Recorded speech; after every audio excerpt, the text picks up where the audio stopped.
In this grave hour, perhaps the most fateful in our history, I send to every household of my people, both at home and overseas, this message, spoken with the same depth of feeling for each one of you as if I were able to cross your threshold and speak to you myself. For the second time in the lives of most of us, we are at war. It is to this high purpose that I now call my people at home and my peoples across the seas who will make our cause their own. I ask them to stand calm and firm and united in this time of trial. The task will be hard. There may be dark days ahead, and war can no longer be confined to the battlefield. But we can only do the light as we see the light, and reverently commit our cause to God.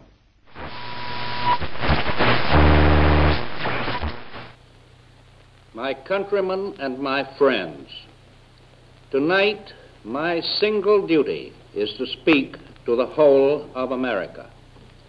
Until 4:30 o'clock this morning, I had hoped against hope that some miracle would prevent a devastating war in Europe and bring to an end the invasion of Poland by Germany.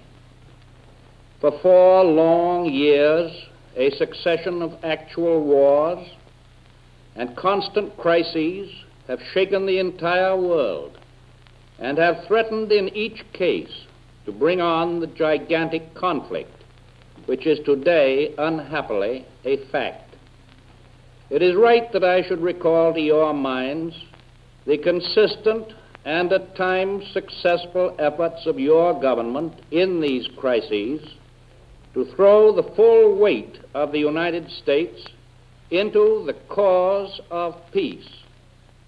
In spite of spreading wars, I think that we have every right and every reason to maintain as a national policy the fundamental moralities, the teachings of religion, the continuation of efforts to restore peace. Because someday, though the time may be distant, we can be of even greater help to a crippled humanity. It is right, too, to point out that the unfortunate events of these recent years have, without question, been based on the use of force or the threat of force.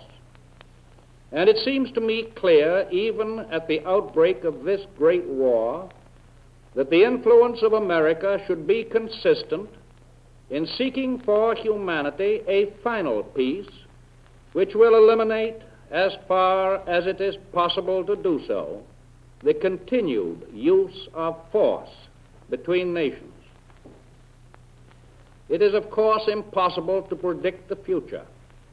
I have my constant stream of information from American representatives and other sources throughout the world. You, the people of this country, are receiving news through your radios and your newspapers at every hour of the day. You are, I believe, the most enlightened and the best informed people in all the world at this moment. You are subjected to no censorship of news, and I want to add that your government has no information which it withholds or which it has any thought of withholding from you. At the same time, as I told my press conference on Friday, it is of the highest importance that the press and the radio use the utmost caution to discriminate between actual, verified fact on the one hand and mere rumor on the other. I can add to that by saying that I hope the people of this country will also discriminate most carefully between news and rumor. Do not believe of necessity everything you hear or read. Check up on it first. You must master at the outset a simple but unalterable fact in modern relations between nations. When peace has been broken anywhere, the peace of all countries everywhere is in danger. It is easy for you and for me to shrug our shoulders and say that conflicts taking place thousands of miles from the continental United States, and indeed thousands of miles from the whole American hemisphere, do not seriously affect the Americas, and that all the United States has to do is to ignore them and go about its own business. Passionately though we may desire detachment, we are forced to realize that every word that comes through the air, every ship that sails the sea, every battle that is fought, does affect the American future. Let no man or woman, thoughtlessly or falsely, talk of America sending its armies to European fields. At this moment, there is being prepared a proclamation of American neutrality. This would have been done even if there had been no neutrality statute on the books, for this proclamation is in accordance with international law and in accordance with American policy. This will be followed by a proclamation required by the existing Neutrality Act. And I trust that in the days to come, our neutrality can be made a true neutrality. It is of the utmost importance that the people of this country, with the best information in the world, think things through.